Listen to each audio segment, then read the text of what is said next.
Hey everyone, today I'm going to be starting a new series where I talk about old surplus rifles. Now the one that I chose to do first is probably the oldest rifle that I currently own, and that is a Mannlicher M95. Now the specific version is one of the Steyr kind of remodeled versions that was done in the 1930s. These were originally designed in 1895 by Mannlicher. Had a much longer barrel, a couple other features. The distance markings were a little bit different. This is the configuration that you would have seen from many of the reserve soldiers during World War II in Austria, Yugoslavia, kind of the Balkans region. And this also, the original version, was the standard issue rifle for the Austro-Hungarians during World War I. Now, because this thing was originally designed in World War I, there's a lot of holdovers from that area that I'll talk about a little bit later when I talk about some of the features. And then this thing also has some pretty cool, not necessarily the most unique, but definitely some uncommon features that you don't see in a lot of those era rifles. Now this is far from the first rifle to ever use a straight pull bolt action, but that is one of the differences. You know, your standard bolt action guns, you have to rotate the bolt, pull it back, throw it back forward, and then rotate it back down. However, with this rifle, all you got to do is pull straight back on the bolt and then push straight forward on the bolt. Again, not totally unique to this rifle. It wasn't the first one. Schmidt and Rubens are a really common, I believe, Swiss rifle that used that same similar type of straight pull action. Now, people claim that the fact that this is a straight pull makes it much faster to fire. However, from my own experience and from the experience of a lot of people out there, there are other era rifles that are a little bit faster, like the Lee Enfields. However, it definitely is faster than, you know, in my opinion, even like the Mausers or Mosins from the time, from that same era. Now, the 95, I believe 31s, when they did the redesign, changed from the 8x50 rimmed cartridge to the 8x56, which is a pretty sizable round. Let me go ahead and grab one here.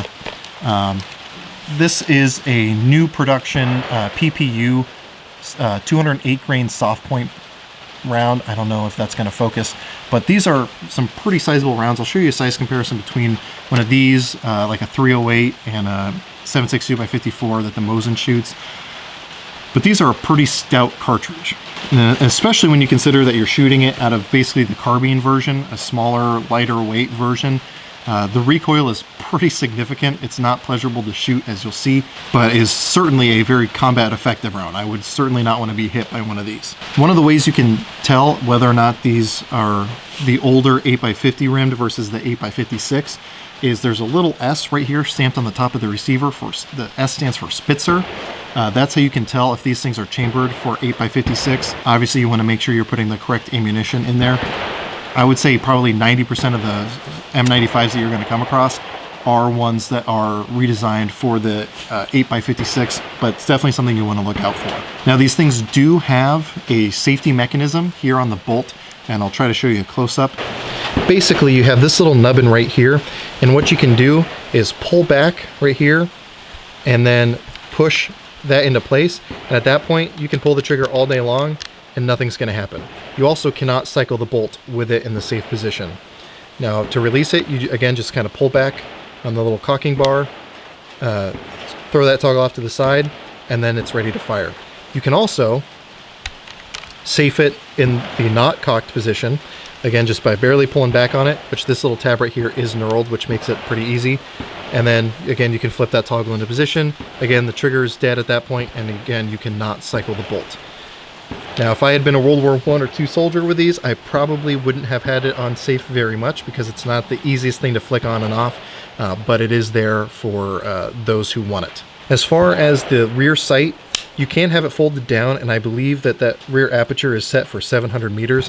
And this is one of the things that I said was kind of a holdover from the World War I era, where you have some pretty lofty expectations of distances that people are going to be firing. The closest graduation is with the ladder up at the very bottom, and that's 300 meters. Now, originally these were done when the original M95s were built. These were done for the pace distance, and when they did the redesign with Steyr, they changed it to meters. So you have 300 meters there at the bottom, and then if you look at the very top here, that's set for 2,400 meters. Kind of excessive, I think, but again, not terribly uncommon from guns of the era, where I guess the idea was you'd be shooting en masse. Now, when you look at wars prior to World War I, it wasn't uncommon that you have these super large open fields that people were going to be engaging each other on. So it does kind of make sense to have those distance markings. However, when you look at the trench warfare of World War I, where these saw a lot of their action, a lot of the trenches were within 100 meters of each other. That wasn't always the case. Some were even closer, some were further away. But it makes it very difficult to shoot at, even 100 yards and in, as I'll show you later. Up here at the front, you have a very fine blade front sight.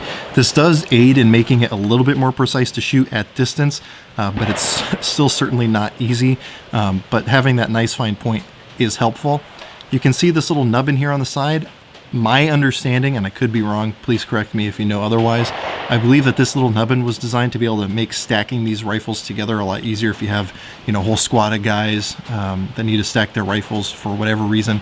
That is supposed to allow you to do that a little bit easier.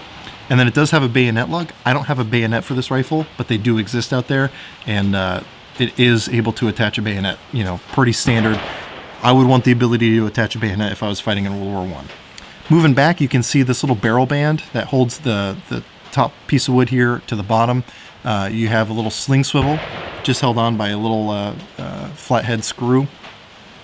And then you do have another sling swivel back here in the rear on the left side of the rifle. You could probably switch it around if you take that bolt out and swap it around. I've never tried it, but you probably could. And then back here on the butt plate, you can see it's just a nice flat piece of metal. No cleaning kit or anything special or crazy like that, but that is, what you're going to be shooting against. I would probably recommend getting some sort of cushion because, again, it does kick like a mule, hence why I won't be shooting it much today. So just take that into consideration. Now, another kind of unique thing about this gun is that it uses a clip. A end block clip, kind of similar to the more common M1 Garand from World War II. Just to demonstrate how that works, I'm going to grab one of these. And one of the interesting things about these is it has the little Nazi eagle stamped here on the back of the clips. I don't know if that's going to focus. I'll show you a close-up picture, as well as on the base of a lot of the ammo that I have from it. However, to load these end block clips are reusable. You can see that the top has a little bit of texturing. That's so you can very easily tell the top from the bottom, as well as it being a little bit flared out to accept the rounds. And the way you can load these is you just push in that little flared area and then drop that round down. Push in all the way to the rear, push the round down, repeat the process until you have 5 rounds. The internal magazine does only hold 5 rounds. Again, not super uncommon for the era. However, these days, you definitely kind of feel undergunned with it.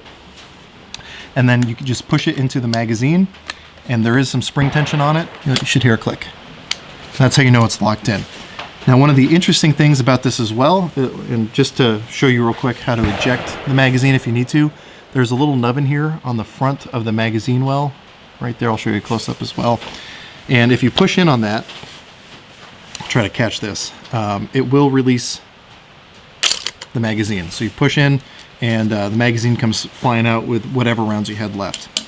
The other thing is, unlike the M1 Garand, where the clip shoots up once you're empty, in this rifle, the clip will actually fall out the bottom once you're empty, which normally when you chamber the last round, that clip is going to drop free. That magazine doesn't, that clip doesn't like to. Let's try with this one. There we go. So when you chamber that last round, that's going to drop free. Probably a good indicator that you're going to have to reload after your next shot. So what I'm going to go ahead and do now is shoot this thing at both 100 meters, 200 meters, and then at 240 meters at some steel, just so you guys can get an idea of the effect of having only a 300 meter sight for the closest.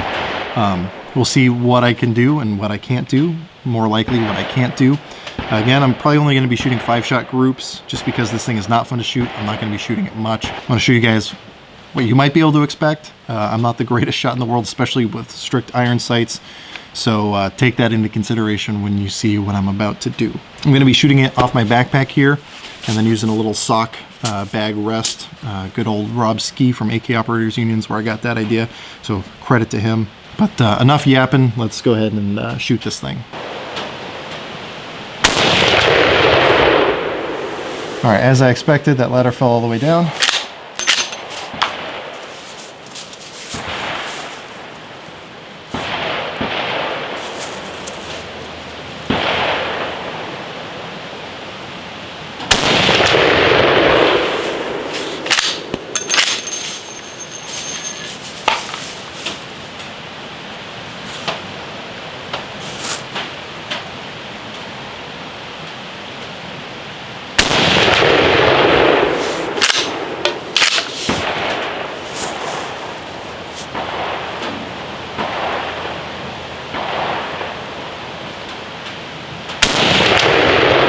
All right, so this is going to be the 5th round. You'll see that that little clip is going to fall out. Hopefully I can do this where you guys can see it.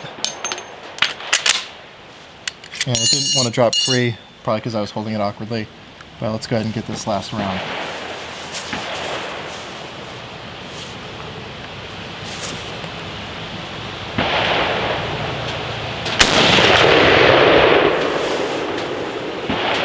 All right, hopefully those are even on paper.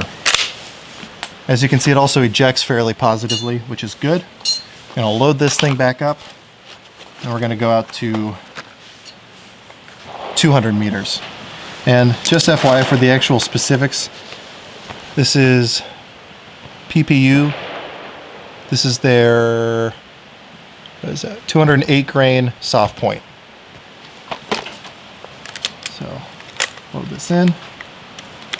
I will say I like loading with these clips a lot better than I like loading with like a stripper clip, like a Mosin Nagant, or really any of the other World War I era, World War II era bolt action rifles. So that is a nice thing. Let's go ahead and put this out to 200 meters.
Hopefully the clip will drop free.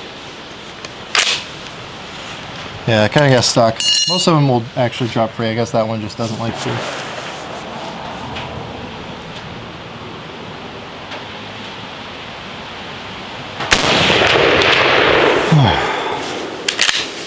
So yeah, this thing is not a joy to shoot.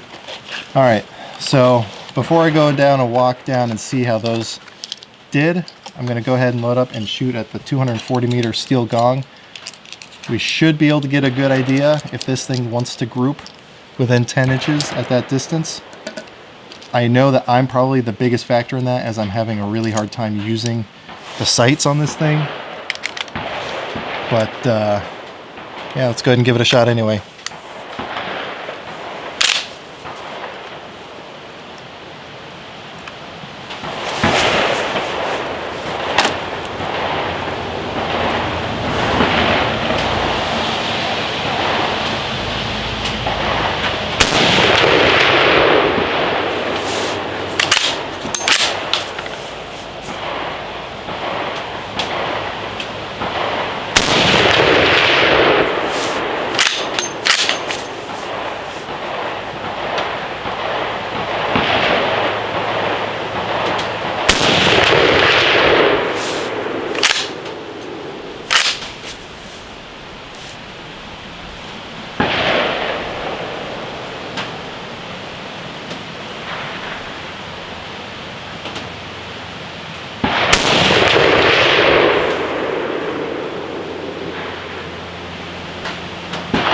Can't tell if I hit it or not, which means I probably didn't. Because with the force of this cartridge, yeah, I got stuck again. With the force of this cartridge, it should make quite a bit of noise when I hit it. I'm going to shoot at a red one, see if the higher contrast target will aid in me hitting it.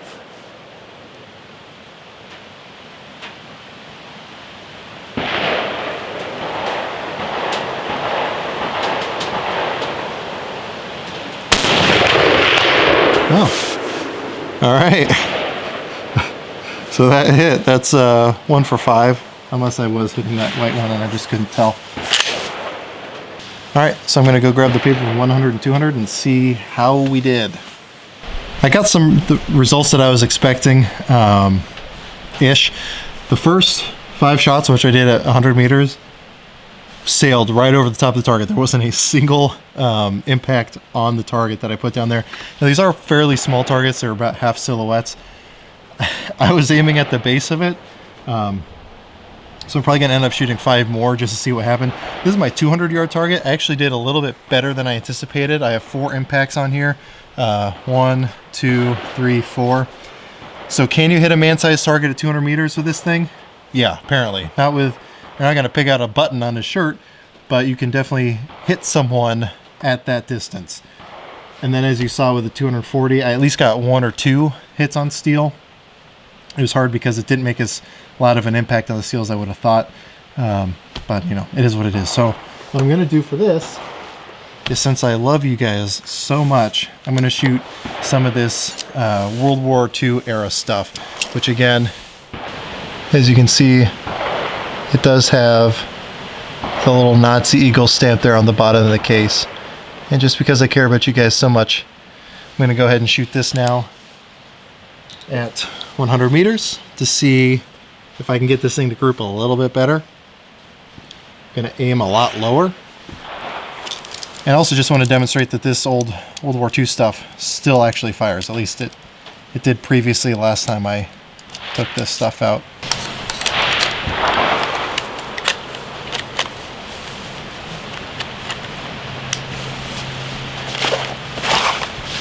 All right, so 100 yards, Steyr M95 with World War II era ammo.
I'm not sure if I remember to adjust the ladder on a couple of those, so we'll see how we did. So you can see that one dropped free.